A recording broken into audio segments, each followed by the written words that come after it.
Good day, my name is Angelo. This is Nation's Voice Tower, your most preferred YouTube channel. How have we been? So we over here, we've been doing perfectly all right. I would go straight to the matter of the day. I have delved into lots of things recently, and I saw that sometime Bola Ahmed Tinubu was linked to Alpha Beta, which is a tax collecting company or a tax regulating company in Lagos State that has, that has had conjoined partnership with the Lagos State government over the last few years. And I also saw that he was somehow linked to TVC News, one of the famous conventional media outlets or media houses in Nigeria.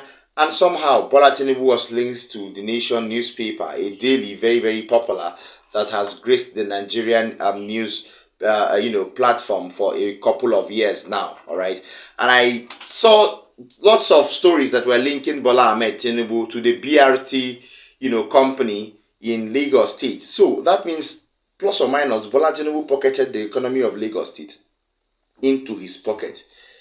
A state that is known as the richest state in Nigeria was pocketed by Bola Ahmed Tinubu while he was governor of Lagos State.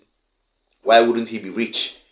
Why wouldn't he be stinkingly rich? He used allegedly all these illegal transactions with all these firms and companies I mentioned to launder billions of naira. And this is the expose I'm bringing to you straight. So, in this expose, we'll be talking about how it was exposed, how Bola Ahmed Tinubu allegedly siphoned 16.4 billion naira using Alpha Beta, and he transferred allegedly billions to a shell company that was run by TVC and BRT executives. That is what this expose is all about. Bola Tinubu is now the president of Nigeria, but his past will never shy away from his present. All right, his past would always be linked with his present because these past activities are still being seen visibly in his present activities. That means he is never repentant. He is never repentant. Now, Bola Tinubu over time has come out to deny lots of allegations that have linked him to Alpha Beta and other companies that have sought out money from nowhere for him, especially from the Lagos State government. But this particular expose would go forth to show that Bola Tinubu, as well as some of his other relatives and distant relatives, have had involvement with these companies, Alpha Beta, and a shell company that was run by TVC and BRT.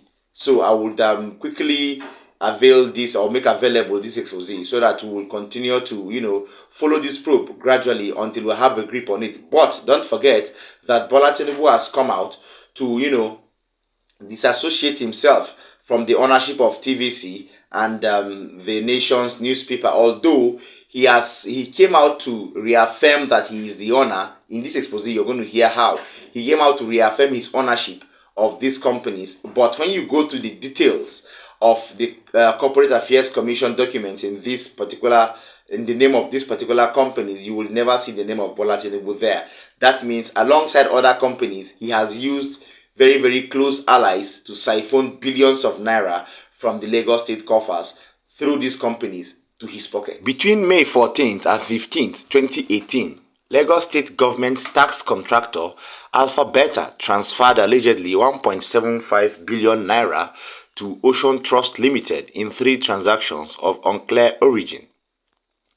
Sources reported as its ongoing examination of Lagos finances throws up yet another suspicious handling of public funds. The money was formerly part of at least 3.8 billion naira that went to Ocean Trust in 7 transactions in January and May 2018 for services that neither Alpha Beta nor the beneficiary could yet explain.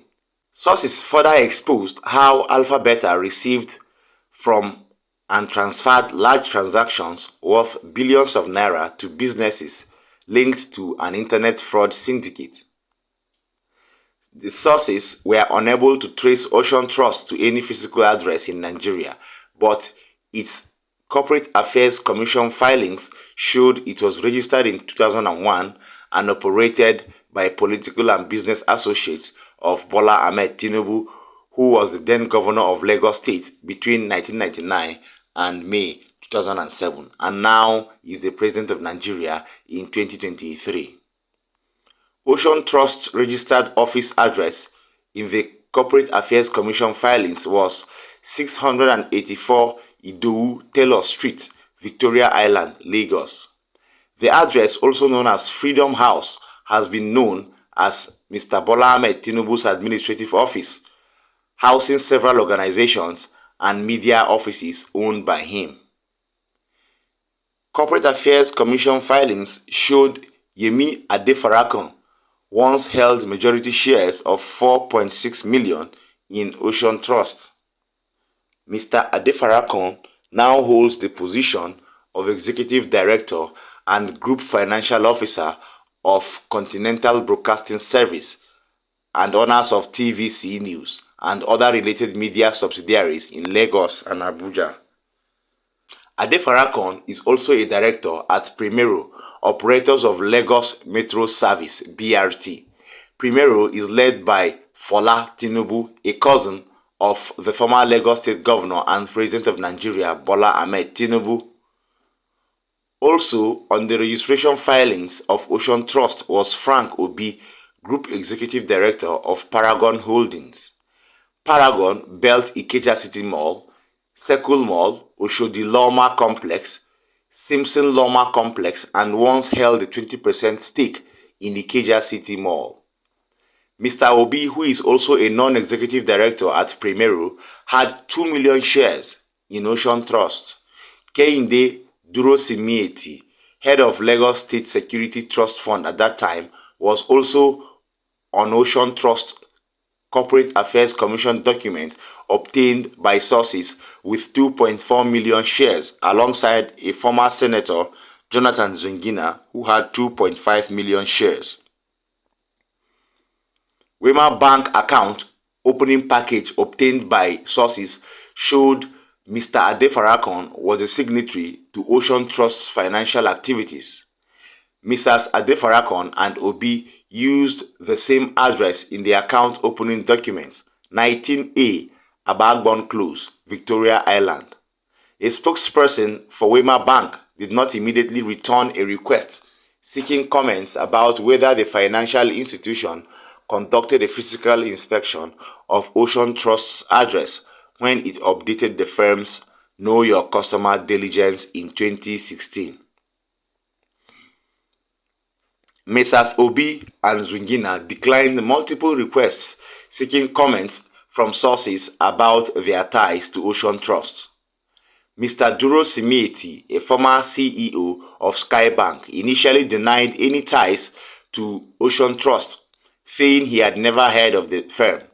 But when sources showed him the Corporate Affairs Commission documents that confirmed he was involved, the security fund manager said his memory of the business had become fuzzy. Mr. Adefarakun also initially denied links to Ocean Trust, but when reminded that he ran the firm with Mr. Obi and others and the 2018 transfers from Alpha Beta, he warned sources and newsmen not to proceed with that story. Mr. Adefarakun said the bank documents were classified, warning in Yoruba that Emma Bankan Jeo, that is, publishing the documents, could trigger chaos within their circles. Although its Corporate Affairs Commission filings showed involvement of members of Lagos political and business elite, Ocean Trust had no known physical address. Investigators tracked Ocean Trust to Freedom House and other addresses in Lagos, but no one admitted familiarity with the name.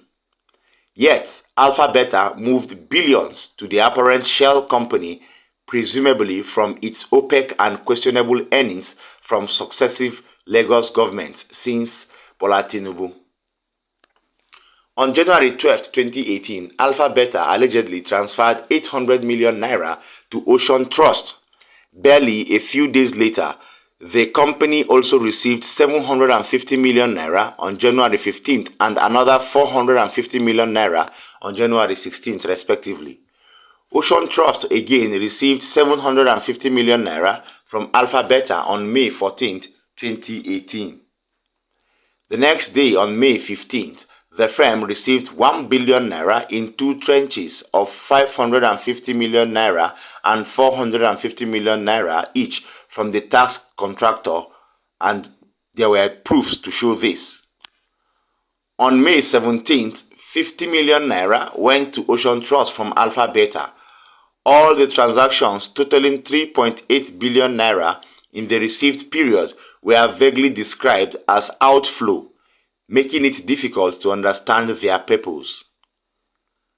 Afolabi Aremu, the then chief accountant executive at Alpha Beta, suggested the transactions were legitimate but failed to elaborate on company's business with Ocean Trust to the investigators. Findings came as Bola Ahmed Tinubu and Alpha Beta were striving to extricate themselves from money laundering charges raised against them by one Dapo Apara, a former CEO of Alpha Beta, who said Mr. Tinubu controlled Alpha Beta as a conduit for siphoning Lagos funds to service his political and business structures. In separate statements, Bola Ahmed Tinubu and Alpha Beta denied allegations of corruption, but neither denied Mr. Apara's claim about Tinubu's control of Alpha Beta. Few months earlier on, Tinubu had confirmed ownership of TVC and The Nation newspapers, yet neither he nor any member of his family reflected in the Corporate Affairs Commission documents of both companies. The former Lagos State Governor, who is now the President of Nigeria, effectively admitted using proxies to hold commercial interests across multiple companies. Alpha Beta's enduring status as Lagos government's main tax consultant has generated keen interest of taxpayers and criticisms of political opposition. In 2012, Lagos People's Democratic Party chief Adegbola Dominic filed an FOL seeking disclosures of Lagos government's business with Alpha Beta, but he was turned down on the basis of FOI's irrelevance in Lagos as a federal law. Alpha Beta further continued its business with Lagos unchecked, receiving an irrevocable order to take from Lagos monthly federal allocations. The company's bank statements are being published for the first time since it became the preeminent tax consultant for the richest state in the country, and they reflected vast transfers to business and political associates of Bola Ahmed Tinubu. Asiwaju Bola Ahmed Tinubu, who was the then governor when Alpha Beta, founded by Apara, became Lagos's main tax collectors.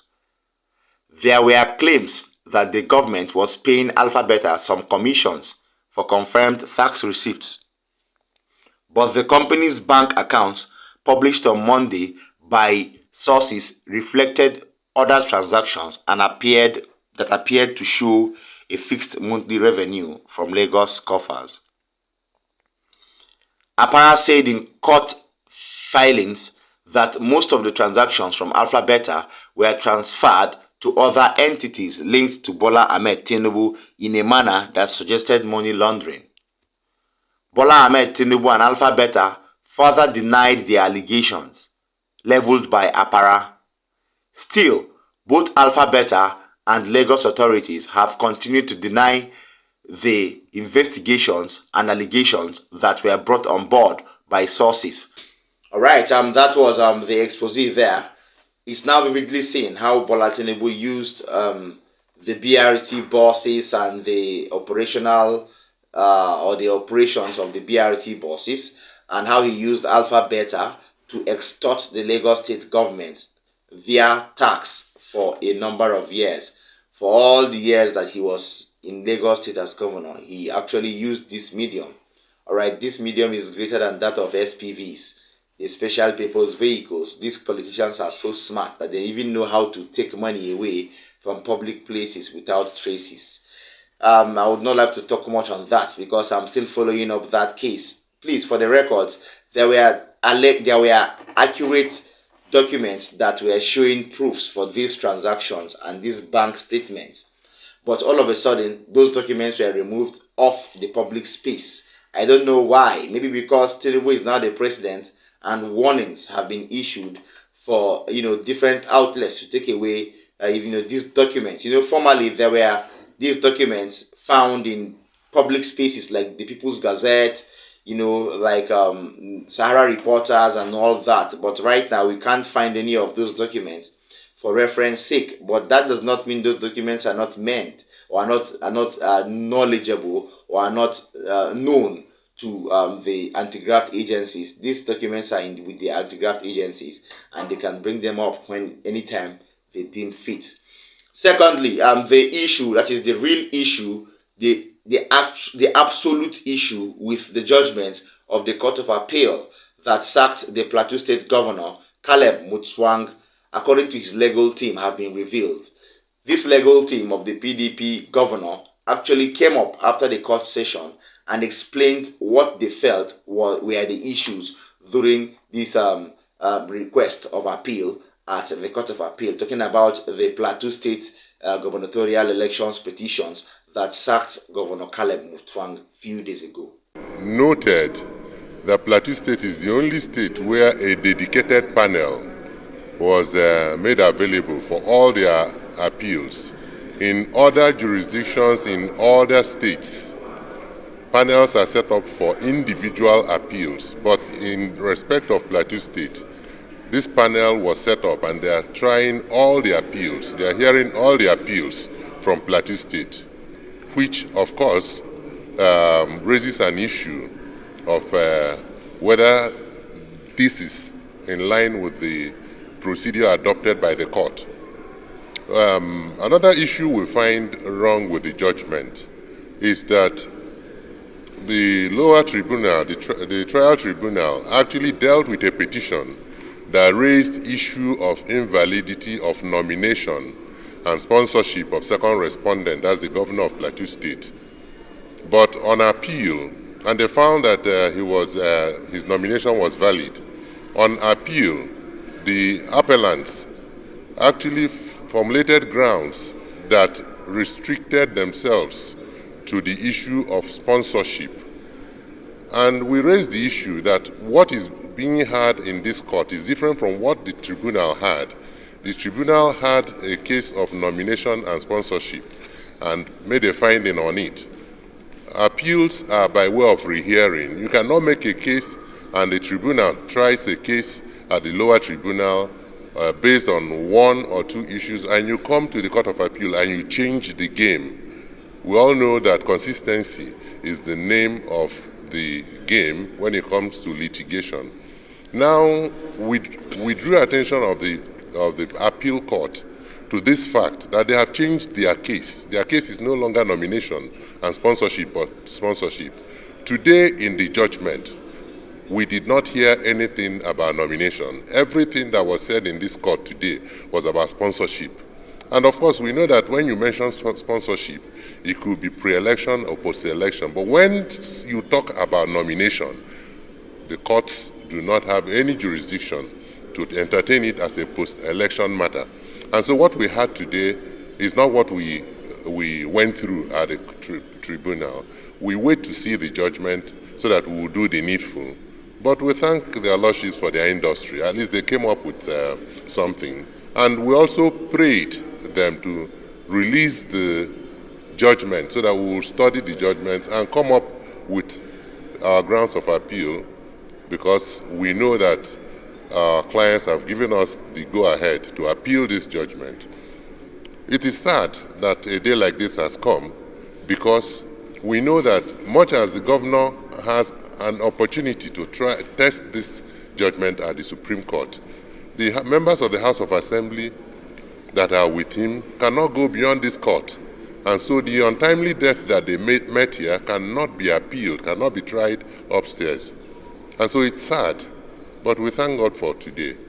Okay, I will say, and I will categorically state there, I'm so sad for Caleb Mutfwang because he was warned accordingly, but I think he has misplaced priorities and I don't know how much he can salvage this right now. All right, there was a video going viral a few days ago about an APC supporter who happens to be the deputy governor under the deputy gubernatorial candidate under the APC. He was promising APC supporters that wherever the PDP are ready to go, they will go. When they show them who they know, they would now, them as APC, would show the People's Democratic Party what they know. That was what this deputy governor, the deputy governorship candidate of the APC was telling APC supporters in the viral video. That means they are really ready for the People's Democratic Party and Caleb Mutfwang. This is so sad because he was almost, of course, he's the people's choice. And this time around, I don't know what they will make of. Of the proceedings from the court, because just like what is happening in Kano State, the people of Kano State have protested virally over the fact that the people's governor, who was chosen legitimately by the people, has been sacked by the Court of Appeal, which I believe purely is a political play from Umaru Ganduje and the APC.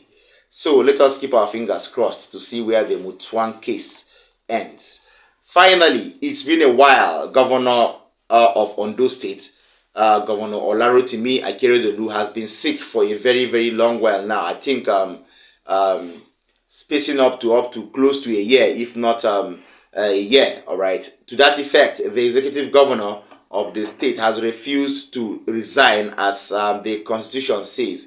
Of course, there is always a part of the constitution that says 90 days without your stay in office. There is actually a tendency of you resigning if the House of Assembly should deem it fit.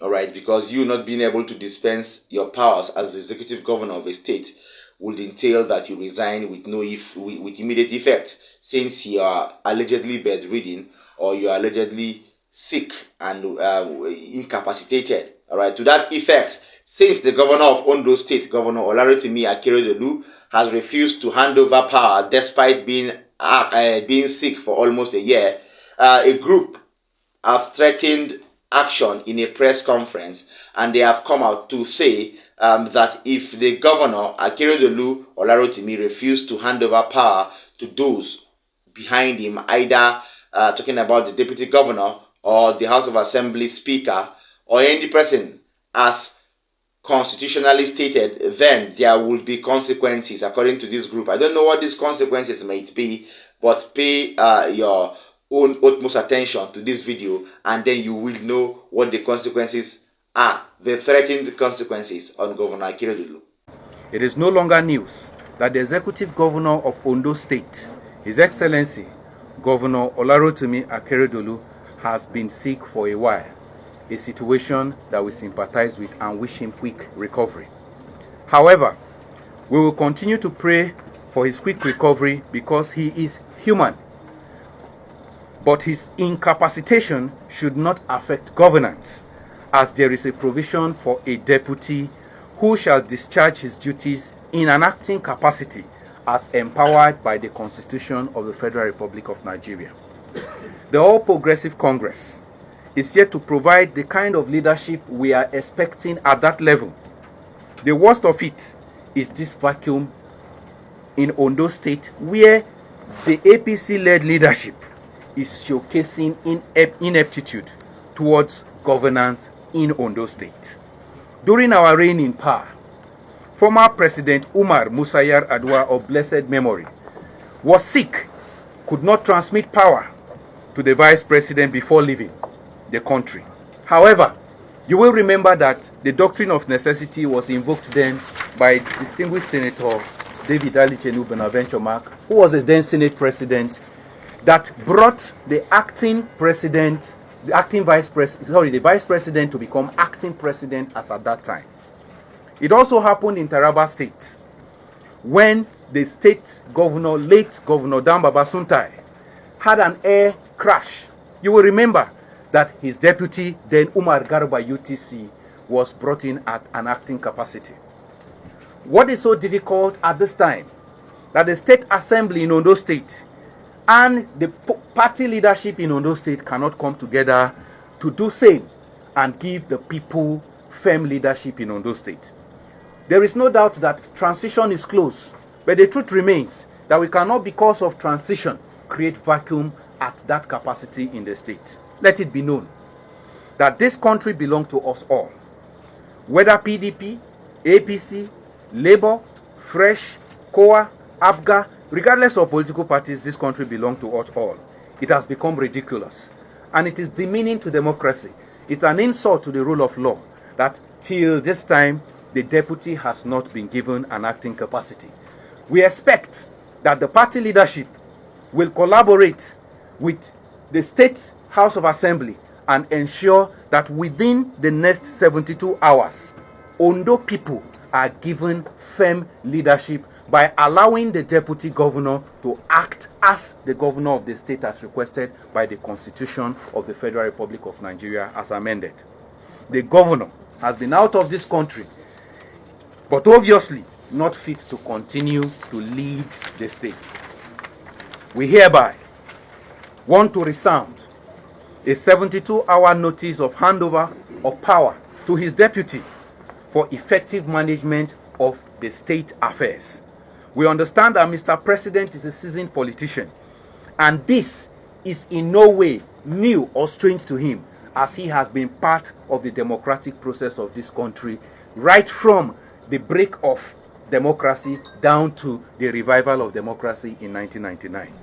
We make bold to say that if the governor fails to resume or hand over power to his deputy within 72 hours, we will have no option than to occupy Ondo State as citizens that believe in the rule of law, because we also believe that it is by that law, by that constitution, that he swore an oath in office to lead the state. God bless Nigeria. God bless Ondo State. God bless us all. Thank you very much. Categorically, that the deputy governor is also of the APC. The truth remains that the duty of governance is for us all, both as citizens and those elected into office. As soon as you man the office of the governor or deputy governor, it is no longer a party affair. It is now a people affair. All right, that was that. Governor Akeredolu there trying to play smart with the people of Ondo State. But I think this group has been sponsored by somebody within the government, not just because you want the government to go further, but because you want somebody who is your preferred candidate to be in power. That is what I'm sensing from this press conference. So I will not talk much on the reason why this group came out for a press conference. After all, the governor has been sick for a long while. Why haven't you come out until few hours ago? All right, that shows that somebody is gradually sponsoring this group to come out and call for the quick resignation and a vote of no confidence on the governor in order to exterminate him from his position as the governor and put in somebody who is a preferred candidate. That is my own analysis, and that's my own take on this. Governor Akeredolu must have seen something or must have smelled the rat. Maybe that is why he doesn't want to resign. But constitutionally, he's supposed to resign and leave space for people who are ready and who are capable to take part in governance. Thank you so much for staying this far. Please like and share our videos. Watch till the end. Drop a comment for us in the comment section. If you're watching me for the first time, tap the subscribe button. If you've been watching me and you've been seeing my updates late, you will do just one thing. Tap the notification bell so that when I drop an update, you will be able to see it on time. See you next time. Bye.